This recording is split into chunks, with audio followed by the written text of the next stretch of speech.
పార్టీలో పోతే గంటలు ఎత్తారు. అదే బాగా డబ్బులు ఉండిపోతే ఇలా 2-3 రోజులు ఫ్రిడ్జ్లో పెట్టుకుంటారు. సరిగా సావాలన్నా కూడా డబ్బులు ఉంటారా.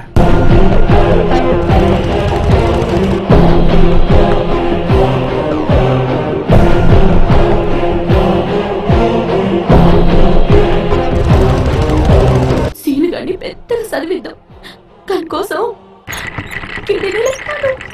కడుపులో ఏమున్నా అమ్ముకుందాం. దేవుళ్ళే ఉండే ఆ రోజు నీకు అందరూ నా గురించి గొప్పగా చెప్తారు.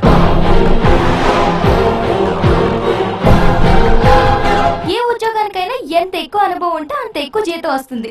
మందొక్కటే ఎంత తక్కువ అనుభవం ఉంటే అంత ఎక్కువ డబ్బులు వస్తాయి.